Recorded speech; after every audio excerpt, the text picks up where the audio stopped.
ladies and gentlemen, and welcome back to another edition of Uncaged. My name is Mike Larkin, and joining me, as always, by my side is my boy, DC Daniel Crimmins. Daniel, how you doing? You know, weather here in Western New York is just starting to change, so we are, we're getting ready. And joining us as a special guest on this show because of the topic and just because he's our boy, he is my co-host each and every week on the Weekly Review, the one, the only dead man of RWT Raw Wrestling Talk, Mr. Paul Morales. How are you, Paul? What's up, my brothers? How you guys be? I'm here, you're here. And like DC said, the weather's changing around here, so he got good weather over there in New York. I got hot ass weather over here in Cali, so go figure. Well, I will say this for everyone, because I am in the Carolinas, everyone who was affected by Hurricane Helene, y'all stay safe, and also just thoughts and prayers to everybody, especially with everything that's going on in Florida now with Hurricane Milton and Tropical Storm Milton. Everybody be safe, and everybody just, like I said, love one another and just take care of each other in this difficult time. But speaking of times, my goodness gracious, we are talking about the life and times today of the one, the only bad guy himself, Razor Ramon, Mr. Scott Hall. Gentlemen, now for me, I'm going to say this, from my fandom of Scott Hall really started towards the NWO route. I missed the Diamond Stud era, and I was 2 when he defeated Shawn Michaels at WrestleMania 10 at Madison Square Garden for the Intercontinental Championship. I'm going to start with you on this one, Dan, and then we'll get to our guest, Mr. Paul Morales here. Dan, Scott Hall, who better, right? Hey, Dan, unmute yourself. Yeah, Dan, unmute yourself. There you are. There you are. Well, as far as Scott Hall goes, like, to me, one of the greatest to have never been the world champion. You talk about a list. You talk about guys like Kurt Hennig, Owen Hart. Scott Hall's got to be right up there. You wonder what if. I mean, I don't remember Diamond Stud, but what I do remember is, I think it was 1993. I remember I was a young kid. I remember going to a house show. He had I think he don't even think he was on TV yet, and he was a heel.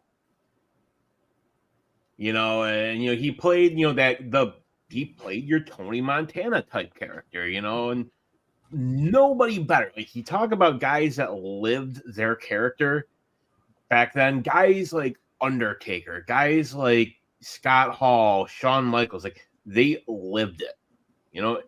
It's not like nowadays where, guys, they're on TV as their character, but then if you see them out and about,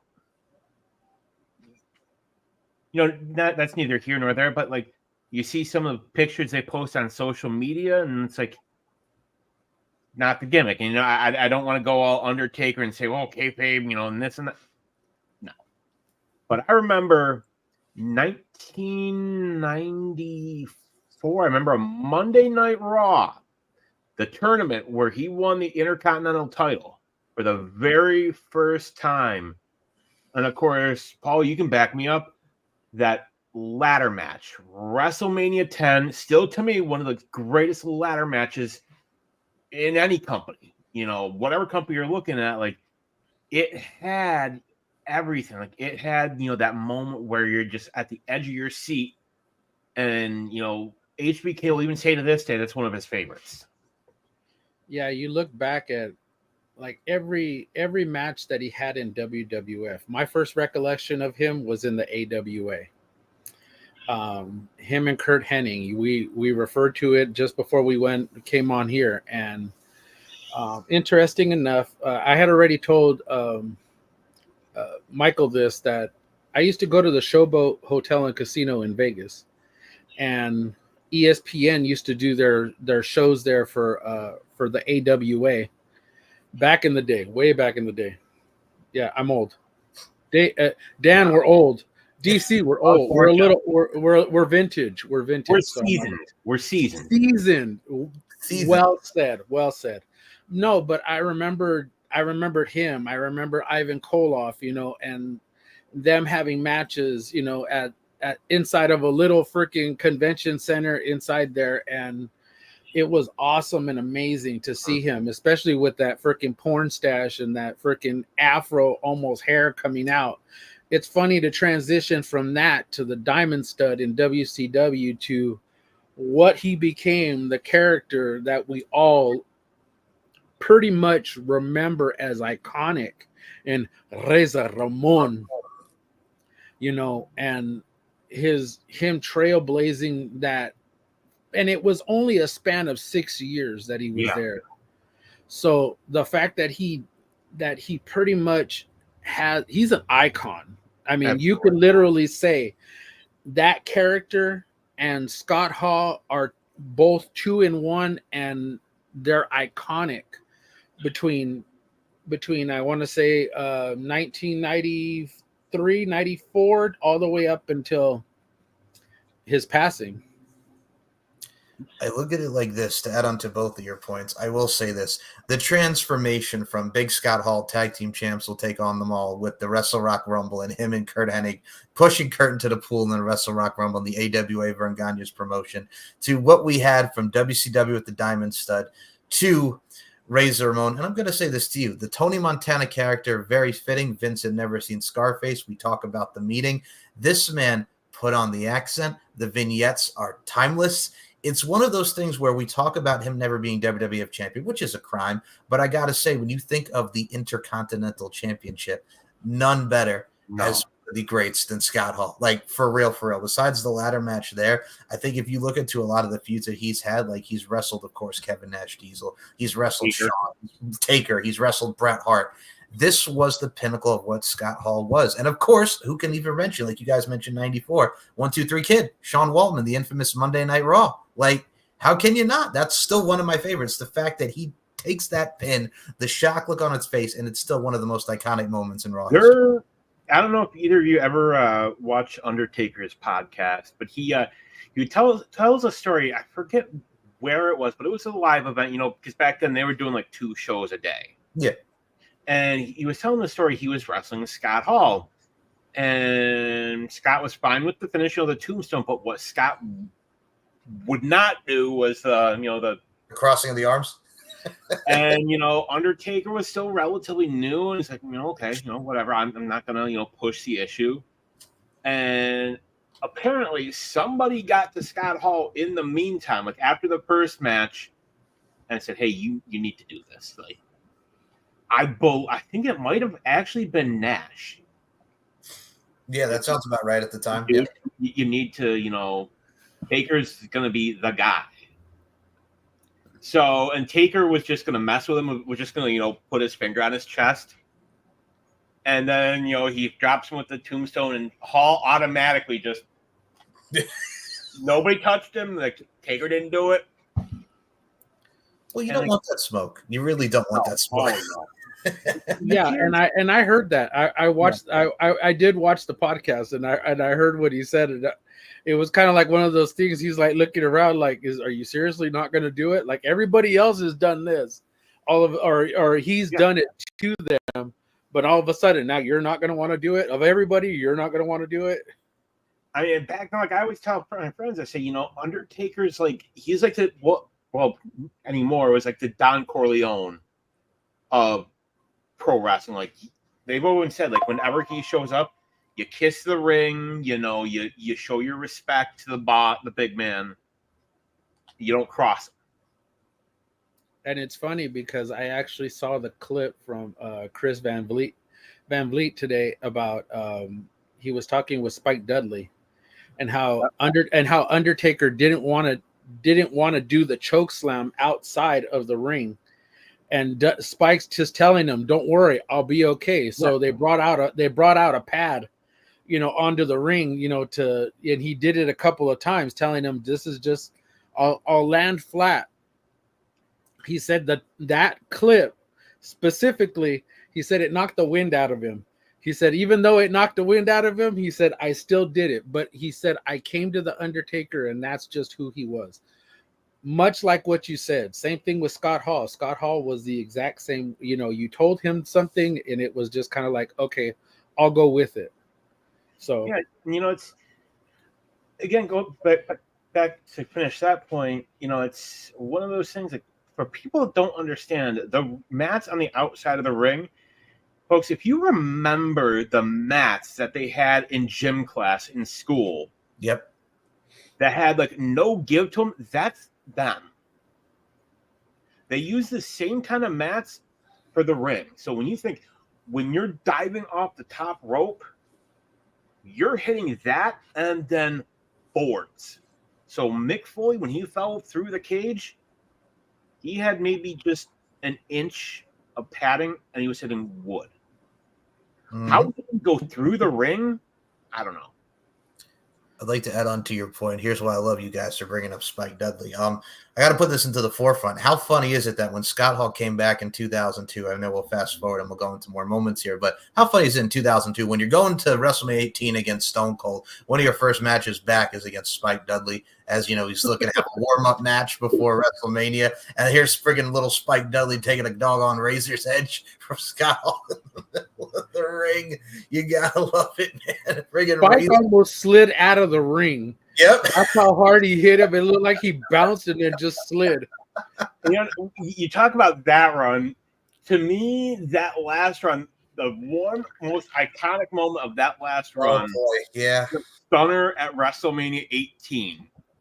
That boy almost ended up in space. Still one of the greatest things ever. And you hear a lot from like the indie wrestlers now. It's like anytime I take a stunner, got to sell it like Scott Hall. Got to do the Scott Hall bump. Austin Theory, perfect example, does the Scott Hall bump. He had to try and outdo Scott Hall. You ain't outdoing him. They're not. No, and I mean, that's like The Rock taking that stunner and then flipping, almost doing like a whole complete like flip. And he didn't do it once. He didn't do it twice. It was pretty much like a consistent thing with The Rock, where he would like take the stunner. He said, I'm going to sell it, and I'm going to sell it good. And, another credit to Scott Hall, and something that I think if not for him, things wouldn't have been the same. This is the guy that created the Crow gimmick for Sting. That was him. Like, they didn't know what to do. They didn't want to make him the Surfer again. And Sting, he went to Scott Hall, and Scott Hall said, hey, have you ever seen the movie The Crow? And that is what did it. Scott Hall made that. And Sting ran with it. And him and Eric Bischoff just kind of like said, hey, guess what? This is what you're going to do. And what became so iconic from another iconic individual was just the icon Sting being that dark freaking character. I mean, he ran with that for almost 25 years. Yeah. And I mean, does it really also kind of shock you that Scott Hall's the one who did? I mean, this is Scott Hall who took Scarface from popular culture, incorporating it with what we saw with Sting's character. And I'm going to point out the question here, and I'm going to put this to you both, because one of the most iconic, to quote the Iconics, Peyton Royce and Billy Kay, the most iconic run of Scott Hall's career, and we'll jump back to WWF in a minute, but the NWO, the formation of the NWO Bash at the Beach, and you mentioned Sting there. I honestly, we've said it many a times, and Paul, I think you could concur with us on this. If Sting had been that third man, it would have not worked. No. I think, honestly, if I'm being realistic, if it had been Sting, I think within 6 months to a year, it would have been over. Yeah. Because I'm sorry, but Sting is just not a bad guy. Ultimate babyface, like Ricky Steamboat. And I think if you look back at how Hulk Hogan said in the Mr. McMahon documentary, how he was talking about how he knew how to become that heel again, because he was a heel in the AWA. Yeah. Mm-hmm. That was a Vern Gagne thing, and he had him that way. So, we knew what he was in Rocky. That was pretty much the heel type that he was in the AWA. So how he became, how that group kind of continued on was pretty much because of Hulk Hogan, and like you guys said, if it was Sting, I don't think it would have lasted. No, it wouldn't have, and it certainly wouldn't have had that effect. It wouldn't have had, that pop culture Because you had people wearing NWO shirts that didn't even know what it was. Exactly. It was that big. And I mean, looking at that time frame as well, I mean, even before this, I mean, we always talk about the curtain call too, and then Razor and Triple H and Shawn and Kevin. I think that not only just trailblazed the wrestling business, but also at the same time too, it really shotgunned what we would see with guaranteed contracts, what we would see with the NWO storyline and within the Outsiders. And I think you guys as well, Ted, on to your point, what would become so historic with factions and professional wrestling and popular culture, the influence and influx that the professional wrestling business had. Like you mentioned Scott Hall, we mentioned Spike Dudley, we mentioned the Youngtown. Like this is a guy who wrestled, put over Chris Jericho, he wrestled Hector Garza. Like he was also one of the guys in the clique that put a lot of people over and really shotgunned a lot of the Youngtowns that we would see in WCW and onward. Yeah, he didn't have the ego. Like you hear about the infamous stories about the clique. Scott was cool with putting people over. It was more so, your Shawn Michaels, your Kevin Nash, Sean Waltman. Yeah. They had the ego. Hall was cool with it. Yeah, and we can go back and say even in the beginnings when he had wrestled Kurt Hennig and we know their history back in the AWA that they were tag team champions. So the fact that he had those matches with him, it's like, you're wrestling your best friend. I mean, you're wrestling one of your great friends, somebody you came up in this business with. Well, I remember, and Paul, I'm sure you can agree with me on this, the string of matches that he had in WWF, I want to say it was maybe 95-ish with Jeff Jarrett. He played in the Intercontinental title back and forth, and just utterly iconic, and they made the Intercontinental title really mean something. Yeah, it's different when you're passing it back and forth between two individuals, but it has to have stake. It has to have meaning. And the storylines that they had, Jeff Jarrett still whacking him over the head with the freaking with the guitar in the middle of the ring, leaving him almost like bloody up on the top of his head because it meant something to him. Like he wanted it. That was his belt. So he, like we mentioned about putting over people. Yeah, he put over Jeff Jarrett. I mean, immensely. When people weren't really happy with the character of him, being that country music star. Ain't that great? Yeah. I mean, nobody was really hip to him being a country star until he all of a sudden went from being that country star to kind of, a little bit more reckless. So, I think what I'd also like to add to that, and it's funny because, again, being a youngster in the 90s, I was probably 3 when that happened. And again, I look at it from a stance like this, and as I've gotten older, I remember seeing him in TNA, and I got to bring it up because it's just a funny image. Jeff Jarrett, where Scott Hall and Kevin Nash dressing like doggone Elvis, for God's sake, and TNA when they were a thing in 2004 going into 2005. The Kings of Wrestling. The Kings of Wrestling, yes, fighting Randy Macho Man Savage, God rest his soul, and AJ Styles and Jeff Hardy. Paul, I got to start with you on this one because we are all TNA fanatics here, but I got to ask you, being the old school cat that you are, my friend, what were your thoughts on the Kings of Wrestling and them kind of getting back together years later in TNA? I think it kind of ran its course. No offense to that, them being the group that they were, and we know the NWO was so iconic. I mean, we use that word constantly. I mean they were just the franchise. Factions above factions. That's the word I was looking for. The upper echelon. Yeah, and it's like you trying to reprise it. It just seemed like it didn't have that shine, that luster to it, so anything that they did in TNA, yeah, it was cool, yeah, it was fun, it was that hip thing that they were trying to do, but it was never going to be what it was as far as like the NWO was. They didn't especially in the beginning of the NWO. Yeah. No, I concur. And I mean, we did see many reiterations of like Scott Hall and Kevin Nash and TNA with the band and Bubba the Love Sponge. Good God, those were the later years. We But don't talk about that. I know. Former TNA tag champs, though, the outside. We don't talk about Bruno. No. Oh, God, yes. So that era happened. But Mike, what is the first rule of Fight Club? We don't talk about Fight Club. We don't talk about Bruno. We don't talk about We don't talk about Fight Club. Yes, but yes, that era happened, and I mean, seeing Scott and Kevin with the tag champs did pop me. But I think with Eric Young. Oh God, dude, Eric Young in the band. That's right.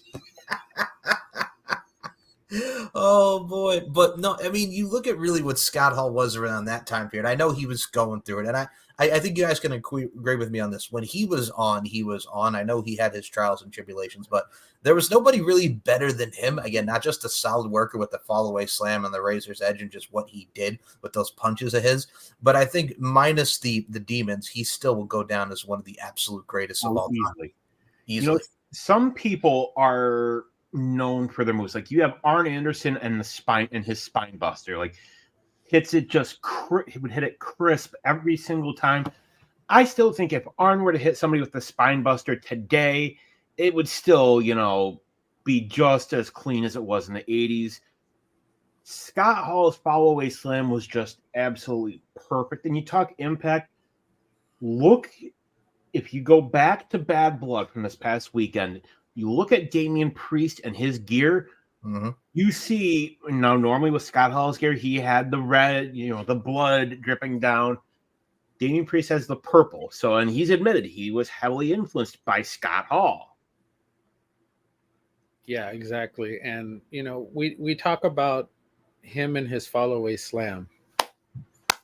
Sack of shit. He just tossing it, and then that's it. That's what he did afterwards, sitting down.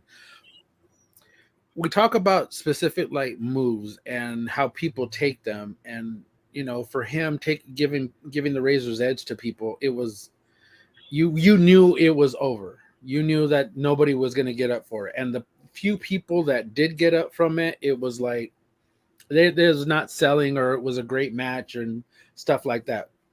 Even Shawn Michaels got up from it a couple of times, but we knew that when he did it to a lot of people, it was done. That match was over, and we talk about finishing moves for everybody. The Undertaker giving the tombstone. We talk about the 3D from the Dudleys, and they said that only one person has ever gotten up from it.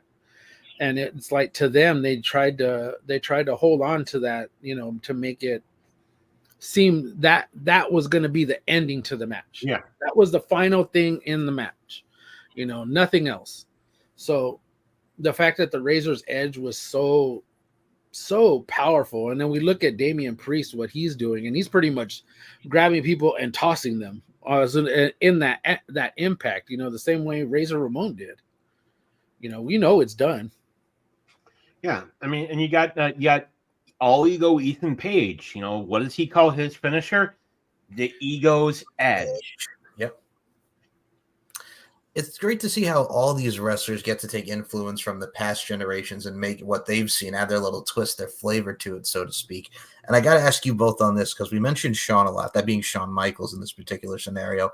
We always talk about the ladder match, one of the greatest ever. And I mean, SummerSlam 95, I got to say, very good. Not as good as the ladder match, but I got to say, even in the part 2, the sequels sometimes aren't as good, but I think that also hooked up. What did you guys think? You guys think it lived up to the first one?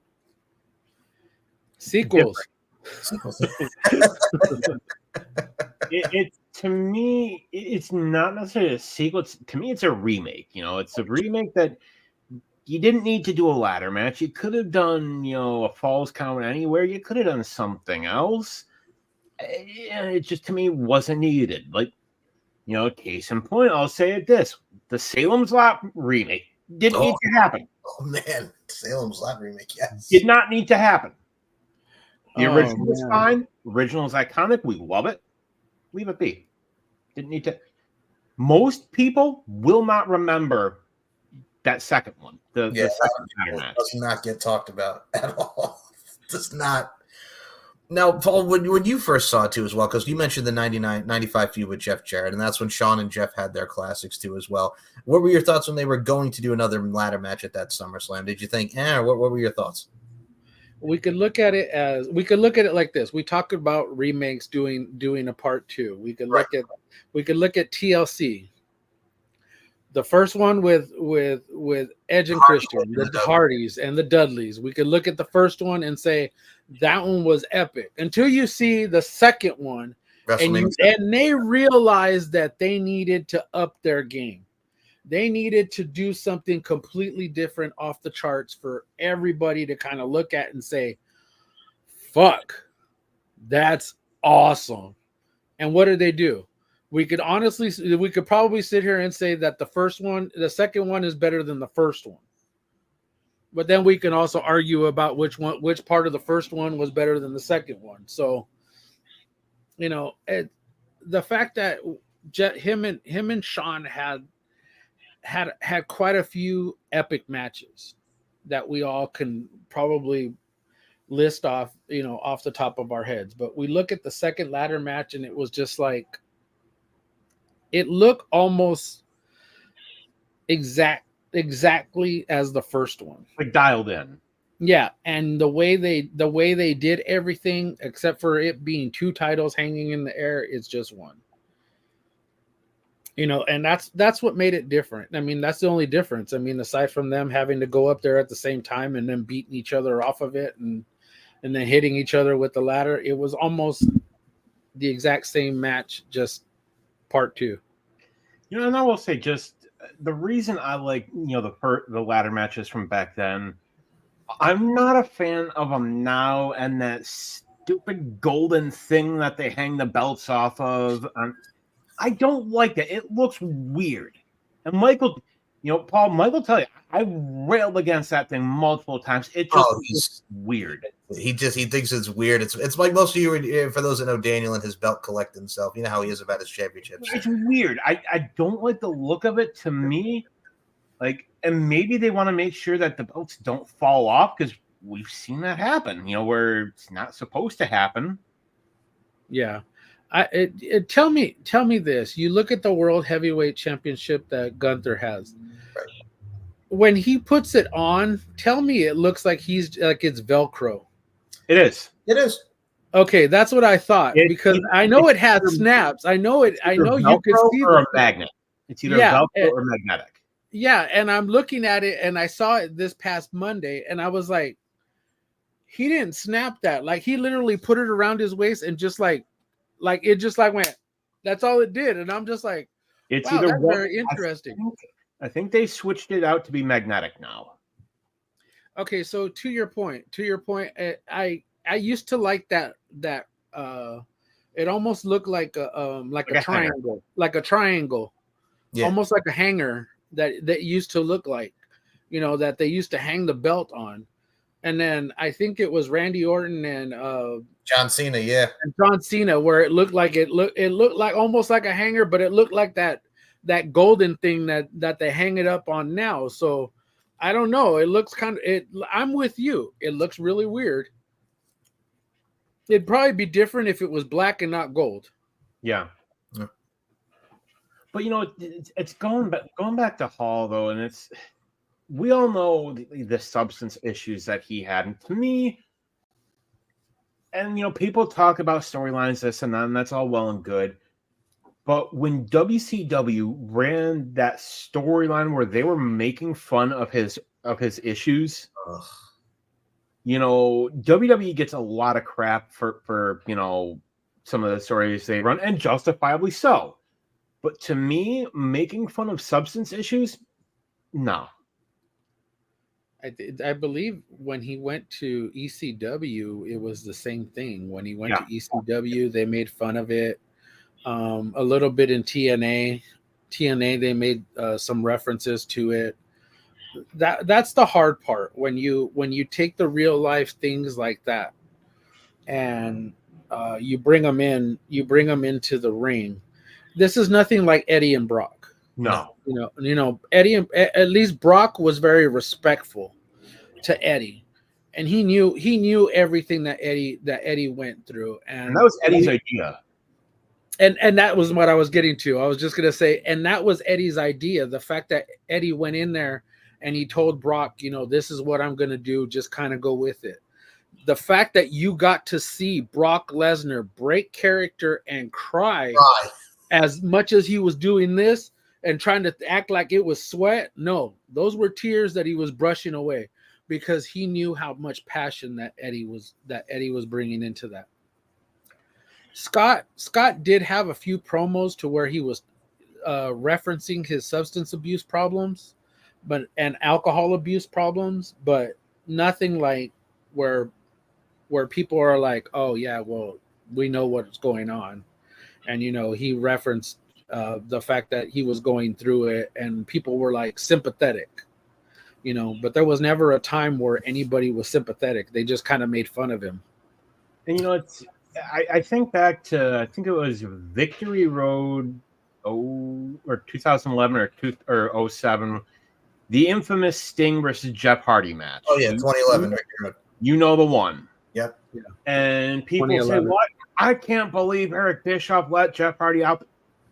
He did the same shit with Scott Hall.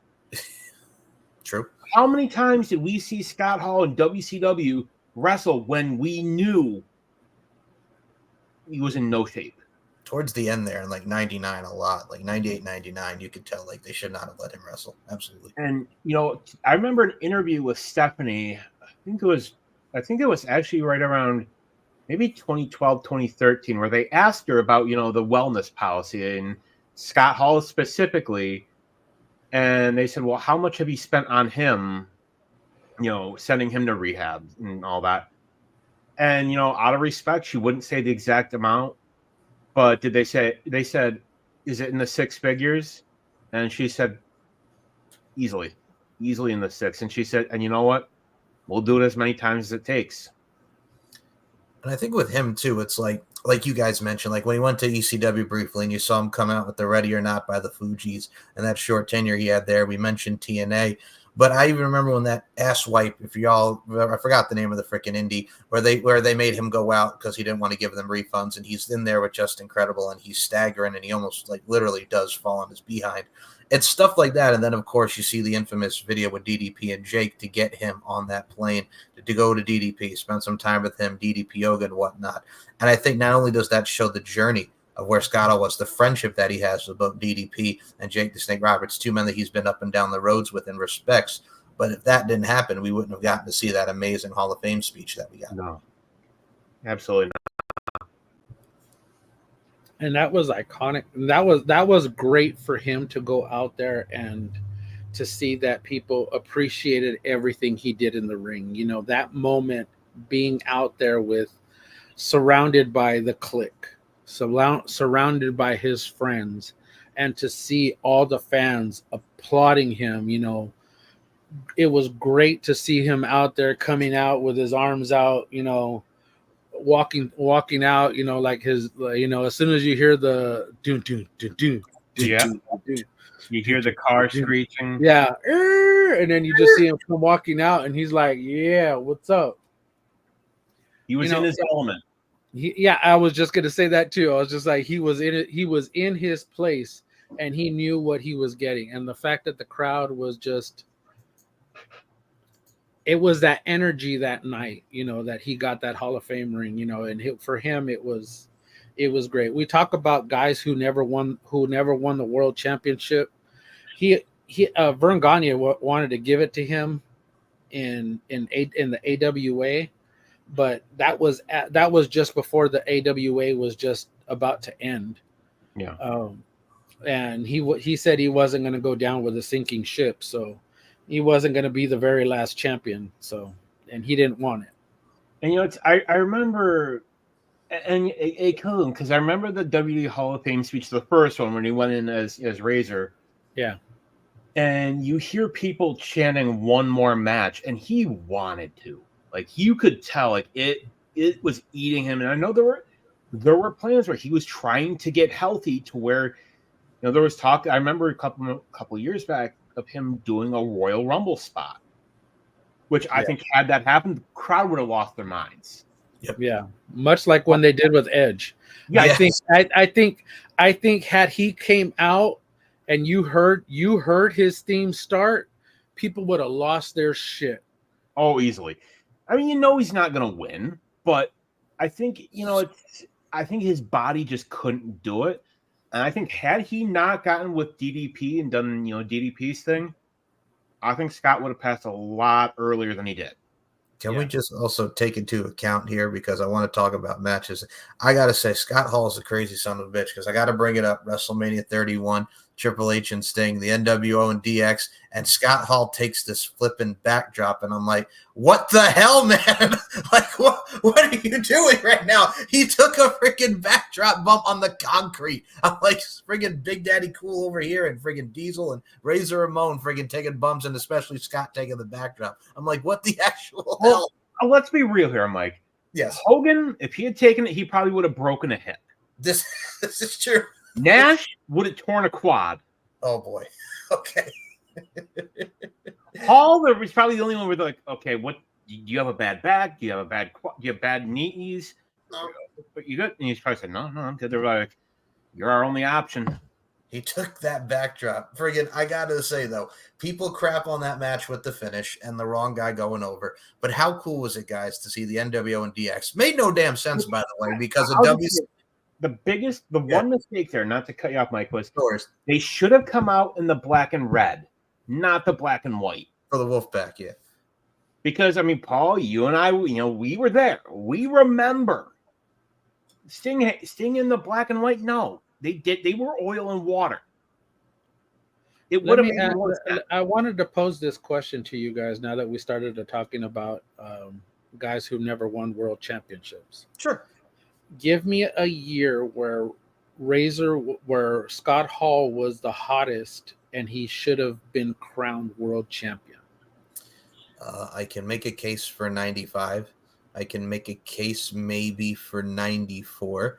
For WCW, even if that year, I mean, I could see maybe like 97-ish, sort of, kind of there, because that's the first year into the run of the NWO. So if WCW, I'll go 97. WWF, I go 95. I'm going to say, honestly, if we're talking WWF, 94.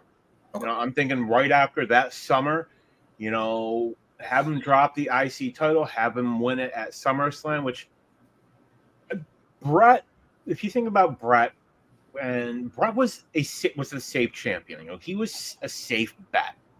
You knew he didn't do drugs. You knew, because this was like right after the steroid trials. Like they even said they needed a safe person that they could bet the company on. Hall would have been good. He would have been, a guy who I think would have brought more to the business. He would have brought more eyes, more charismatic. And hey, he didn't hate Bill Goldberg.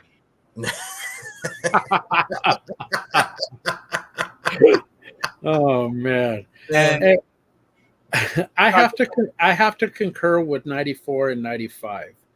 Here was my take, is that you look at how safe they were with putting it on Bret. And I really and I honestly think between if they would have put the belt on him, I'm not quite sure he would have jumped ship with Kevin Nash. No. That's what kind of sat in my head as far as like him and Nash jumping ship to WCW. I honestly think he may not have gone had he had the opportunities to, at least the same opportunities that were forwarded to Sean. To Kevin Nash too. Yeah. Had he gotten in that picture, because I think that could have been a really, really great top tier of champions. I mean, you look at Scott Hall, Kevin Nash, Shawn Michaels, The Undertaker, Mick Foley, and Bret Hart. Look at those six. Of those six, you could have had an awesome, here you go, hot potato with that belt. And it would have just probably put them in a different place earlier earlier than 1997, late 96, early 97. I think, and I always say this with Brett, I know people love him, but to me, Brett was right place, right time. Brett was never, was never all that great on the I'll say it. Owen was the more talented brother. Yeah, and he was a better promo and better. And Brett actually admitted that he can cut a promo on anybody. Even the Undertaker actually said the same thing. As much of a prankster as he is behind the scenes, like when that dude can cut a promo, he can cut a promo. I think the mistake they made, and I think if I could rewrite history, yeah, we know Austin, in Mania 14. I think if you switched it up, you want a good match for Mania 14, you could have had Shawn Michaels versus Owen Hart. Yep. And put Owen over. If we're rewriting history, I am not having Hulk Hogan come out after that Yokozuna Bret Hart match. I am not having Hulk Hogan come out. Because Hogan, if we're rewriting history, I am rewriting. I'll put Owen out there. I would not have brought Hulk Hogan out just to try and keep him there. Just to try and keep him in WWF. He pulled the Warrior, and Vince gave it to him. I would have brought Owen Hart. I would have brought Owen out. I would have brought out Doink the Clown at that point. I would have brought out Harvey Whippleman. Jesus. So I have to ask you too, just going back Luna Vachon. Fucking Vachon, Jesus. I'll do you one better, Paul. I would have brought out Bastion Booger. Oh, fuck. Friggin' good old Mike Shaw, friggin' Norman. Mike Shaw, yeah, thank you. I would have brought out Giant Gonzalez. Oh, God. The guy who the Undertaker's even said after that match at Mania 9, he would never wrestle him again. And he stiffed the hell out of him for hitting him in the back of the head. Dumpster Grossi. Oh, friggin' TL Hopper, yeah. Oh, my goodness. Waylon Mercy. Dan Spivey. That's a friggin' underrated. Spivey. That's a man. Hey, brawler. That's a man that he would have been a hell of a lot better. Dan Spivey, hey, if Waylon Mercy hadn't happened, we wouldn't have gotten Bray Wyatt. That's definitely true. Had we not had Waylon Mercy, we would have never gotten, God rest his soul, Bray Wyatt. But I think there were definitely opportunities to put the title on Scott Hall in both WWE and WCW. And I think the issue is Hall never really politicked for himself. He wasn't Nash. No, he wasn't Hogan. Yeah. And I think had he not had those issues with alcohol, who's to say he wouldn't have been WCW champion? Hell, they gave it to Russo. Bro. So, to go into both of your points that I love, and when we talk about Scott Hall, we mention the factions, we mention the promos, and I'm going to say this right now, and I think you both can concur with me, like with the WCW run, probably one of the best doggone promos and debuts in WCW history. You know who I am, but you don't know why I'm here. One of the best debut promos and debuts in WCW. I remember that. I remember watching and thinking, like, you see it, like you see him, you're walking, you're just like, oh, that's Razor Ramon. You think, oh, he's just going to watch the show. And then you see him jump the guard, and you think, oh, okay, what's going on here? That's crazy that the match just ended. Like it just stopped. Like everybody, like you see them all. Colonel, whatever the hell his name is, you just see him.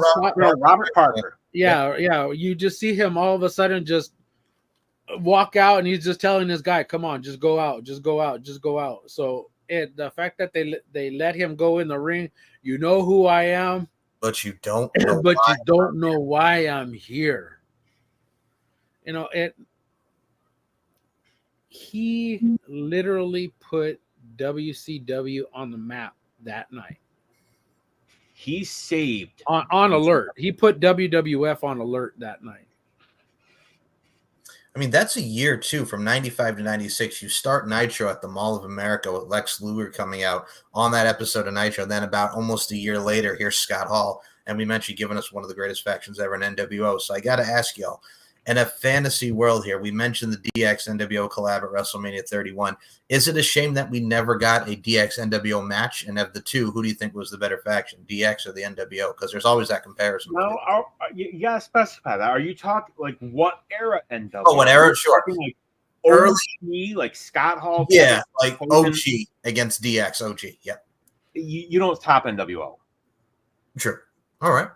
Paul, NWO OG before we got to the Wolfpack and the everybody joins the NWO, or DX when they first started coming out with Triple H and Shawn and China and Rick Rude and all them? I think, oh God. Rick Rude. Thank you for mentioning another guy who never won a world championship. There you go. Friggin' Rick Rude got Rick Rude. Actually, he did. When did he win? WCW Internet. I mean, it was the international. It was like the interim because they didn't have the NWA title. Rick Rude had it. Okay, yeah, true. At least he wasn't the hardcore champion, so which was a good thing. At least he's not a speed champion. So, okay. So, no offense, no offense, but okay. So, I have to take the NWO because of the popularity they were in the beginning, and it took a little while for that ramp up for DX, and it took about I want to say it took about a good 7-8 months for people to kind of come into their world. So I want to say the NWO because they started off hot. They literally from jump they were hot. As soon as Scott made that appearance, they were off. They were off and running. I remember way back in the day when they used to tape out occasionally at MGM Studios, right at the front gate. Like I've been there, in Orlando, and I know exactly where it was. And I always have this image of Rey Mysterio Jr., going out of the trailer, trying to, jump at Nash, and Nash just launching him into the side of a trailer. The lawn dart. Yep. Lawn dart. And it's like back then, like when they just randomly show up, and that was how you do it. Well, we look at the invasion, invasion of when they were talking, when DX was talking all kinds of smack about the NW or WCW wanting to invade WCW. And we look at, and they didn't want to mention Scott, Hall and Nash by name, but you knew who they were referencing when they were talking about WCW, the wrestling in WCW. You knew who they were trying to come after. You knew when they were knocking on that yeah, and they were out there, with the horn and everything. You knew who they wanted to come and answer that door for them. Which honestly, and Mike and I have talked about this. Opened the door. If I was Eric Bischoff, if I was booking that show, I would have thought, okay, they want to play, open the door. Yeah, they should have opened the door and just say, go on out to the ring, and I would have simulcast it. I would have thought, okay, you want to do this? Okay, all right, and I would have shown it, and I would have called Vince's bluff because if they had done that, Vince would have said, "Guys, no, leave now." Vince I'm pretty sure he would have been in their ear, telling them, "No, don't go in there. No, don't go do that." But we talk about things that probably could have, would have, should have happened. That's one. Should have let him in. Yeah, because they talk in interviews. Road Dogg's mentioned it. Billy Gunn, Pac. They've all said they didn't have a plan if they let him in. Okay, well then we'll rewrite. Since we were talking about rewriting history, yes, that would be one that we would rewrite. Oh yeah, I mean Triple H said it on that WWE Confidential piece in 02. It's like, what would you have tuned in to watch? The guys on the Tank DX going on Nitro, or the same stuff that you watched last week. That's exactly how he put it in 2010. It's funny that he say that, and for a number of years, we were literally seeing the same thing on Raw, the same thing on SmackDown every week. all comes full circle, folks. It's that Vince thing. It's that Vince consistency. You know what I'm saying? I feel you. Thank God he's gone.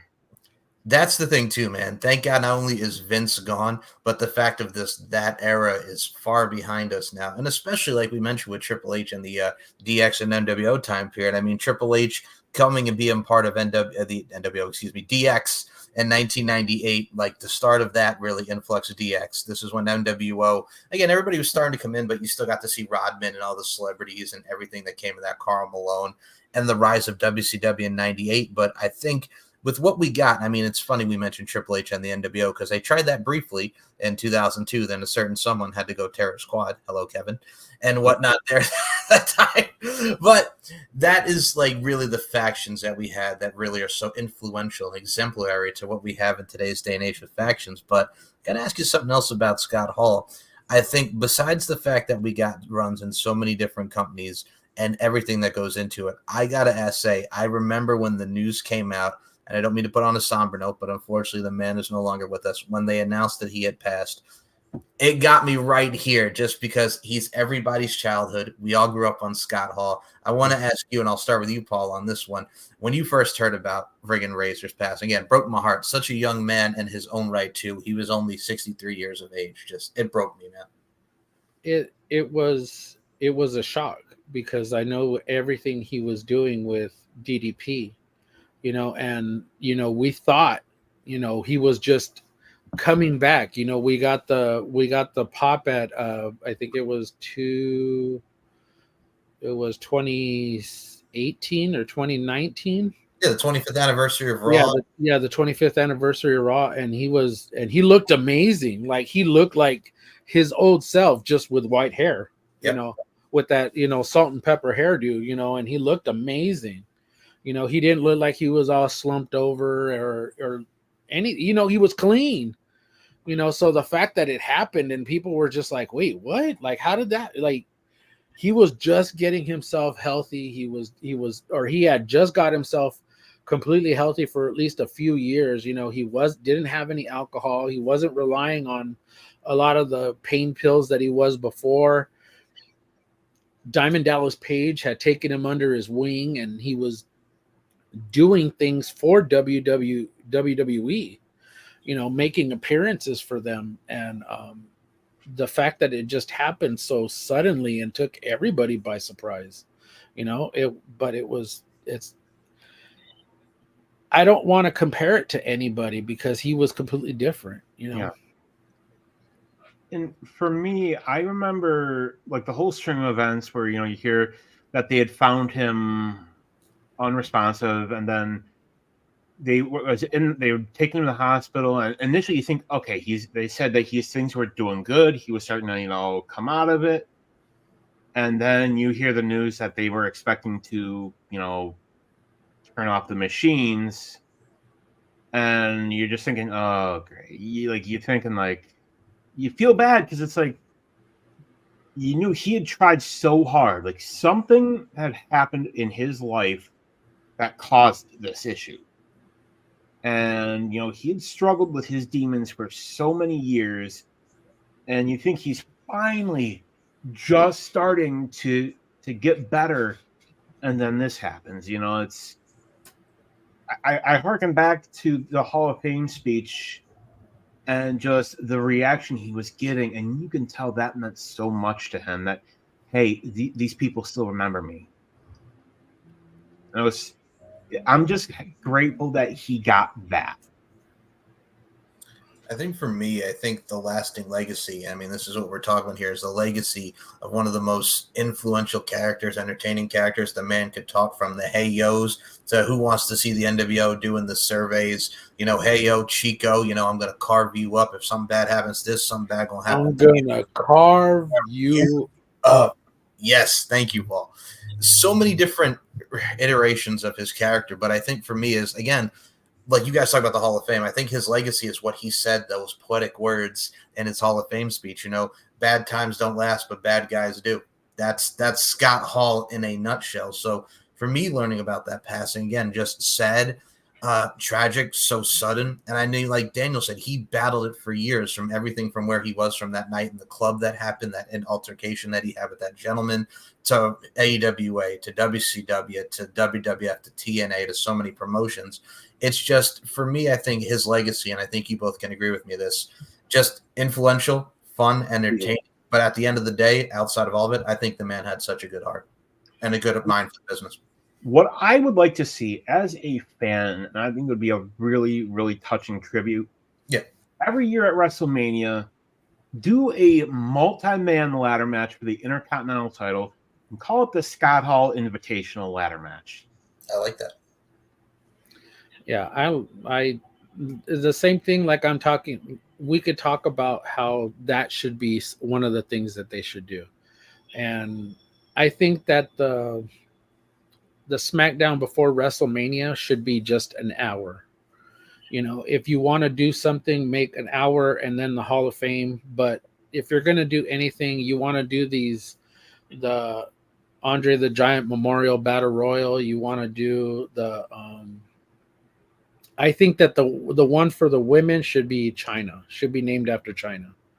Right. I know that that Paul kind of has an issue with maybe having to put her in the Hall of Fame, but aside as an individual and not just with DX with DX, I think she's one that is deserving. If you're not going to name it after Mae Young, if you're not going to name it after Moolah, which we already know the controversy on that one,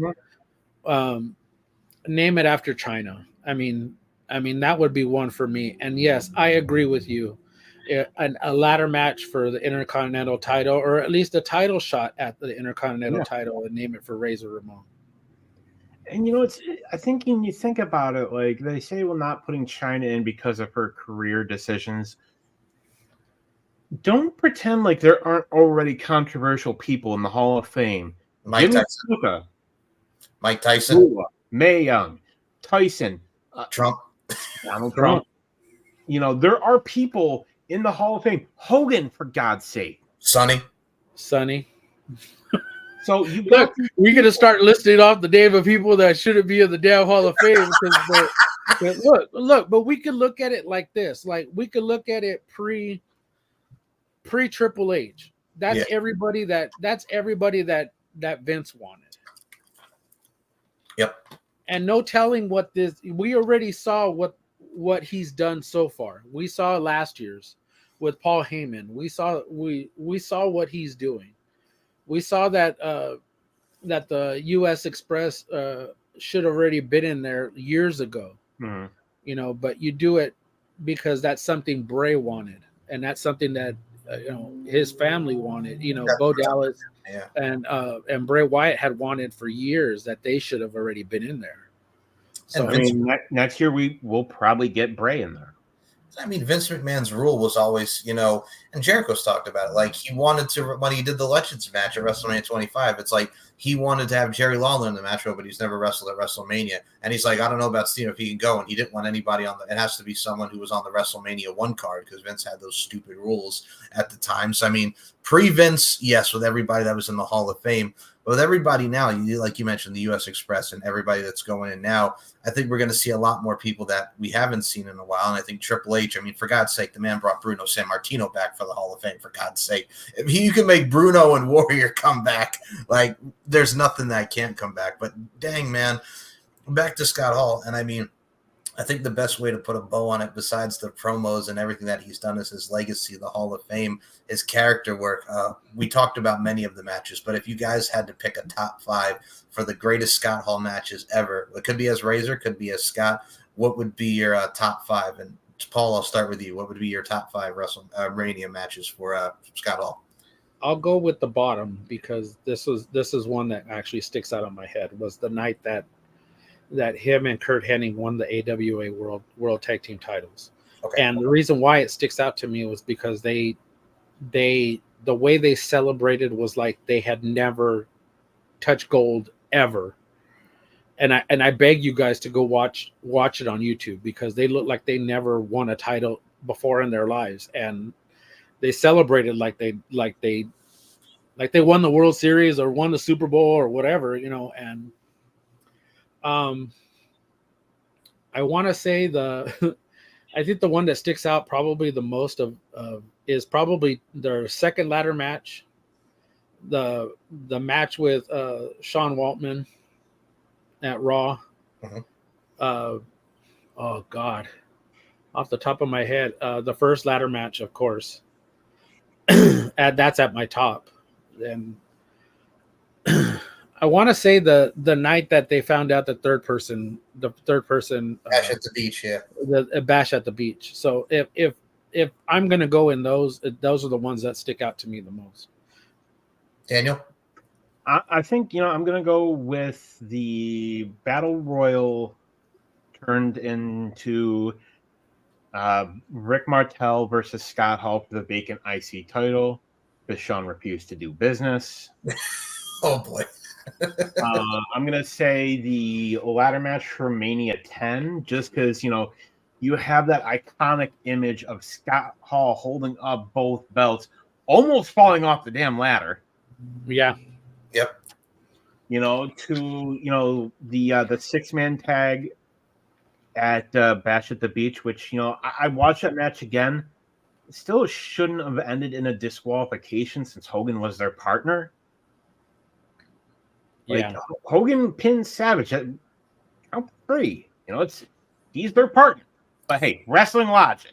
Wrestling logic, yes.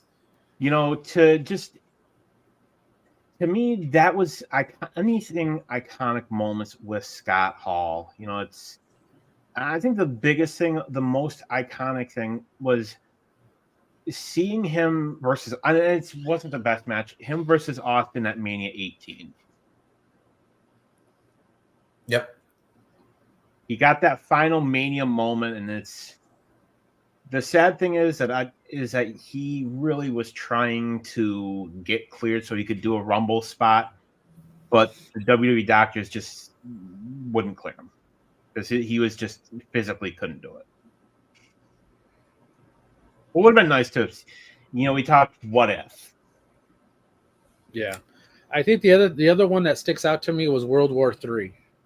Okay, that's a good one. It was a 60-man battle royal, just to get us a shot at the WCW World Heavyweight title, mm-hmm. and him the way he won it. It was just the fact that he won it just kind of showed that I think they wanted to go that direction, but I still think he was just trying to put over, I still think is that he was just trying to put over whoever was the champion at that time, and I don't think it was Hogan. So, wait, no, it was Goldberg, wasn't it? Yeah, yeah, and he gave the shot to Hogan. Yeah, and he gave the shot to Hogan. That's what it was. Which I think, again, if we want to rewrite history, I always had this cool storyline where with the Wolfpack, instead of it being Nash as the leader, Hall. Have Hall be the leader of the Wolfpack. Have Hogan versus Hall versus somebody else where Hogan's not the champion. Hall hits whoever with the Razor's Edge or Outsider's Edge, whatever you want to call it. And Hogan pushes Hall out of the way, covers, steals the title, and the win. That leads to, dissension and, Hall saying, well, I had it. You took it from me. And then you have them turn on Hall, and eventually you get to Scott Hall versus Hulk Hogan. Hall gets the win. To me, that would have made Scott Hall even more of a star than he already is. Yeah. So, on that note, folks, and I will say with my matches quickly, I will go with Stone Cold, Jericho on Nitro. I will go with the Bash at the Beach. I will go with Shawn and Razor from WrestleMania 10. And I think for my last one, I will have to go with Scott Hall and X-Pac 1-2-3 Kid from Raw. And we mentioned it so many times, and we mentioned it so much in this episode. Again, great talent, great human being. Just such memorable moments that we still talk about even now, from his inception in WWF in 1993, from his inception in the AWA, the Diamond Stud in the early days of WCW, and of course returning with the NWO. Scott Hall, hey yo, Chico, this one is for you. May you rest in peace. Hard work pays off. Dreams come true. Bad times Bad don't times last. don't last, but bad guys do. do.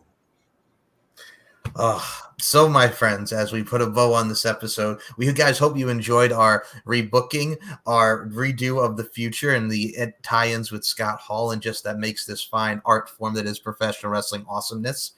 This concludes another edition of Uncaged. We have one more to wrap up season 4. As put them up, everybody. We are going to be talking about Roman Reigns going to become the tribal chief. Our next guests will be our boys, Nicola and Robert Davis, my co-host on Deep Into the Heart of Wrestling, and everybody in general. So, Paul, I got to say, before we even close this up, thank you for doing this with us, man. Yeah. It's been such a pleasure. We got you, Paul.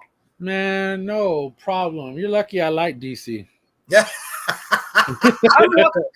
You're lucky. Hey, you know what? DC's my brother from another mother, man. You know, I love homie because, dude, I swear, man, hey, I'll come back and do this with y'all anytime, man. I appreciate it, Paul. And before we close this out, since we do have a fine guest on the show, Paul, like we say each and every week, man, where can we follow you on the social media fronts, dude? Of course, TikTok, YouTube, Pornhub. Oh, sorry, my bad. No, Deadman of RWT. You can find me on pretty much on any social media under that name. TikTok under Deadman of RWT, YouTube under Deadman of RWT. The RWT Facebook page. Follow it. Y'all gotta get them numbers up. You can find this fool right here and this fool over here all on the same page too. Max Wrestling too. Anywhere else you need to find me, I don't know. Call Michael. Or I'm sorry, call Dan and then call Michael. Call me. Either way. So if anyway, you guys, floor's your guys's. So and acknowledge us. Acknowledge us. So if you guys want to check out Uncaged, the first 4 seasons, going on to season 5 real soon, go to Mike Larkin 92. We are over 1K with all of the shows. Thank y'all so much for subscribing to the YouTube channel. Thank y'all so much. SM Show on MCL92 on Twitter, Larkin_92 and MLarkinMB on Instagram. And if you want to follow Dan and his many adventures with his cats, you can check out D Crimmins 1 on the Instagram front. So definitely follow all these fine folks. And folks, thank you for listening to another edition of Uncaged. Before we close this out, one more time for everybody. Hey, yo, Chico. Hey, yo. And this has been just too sweet.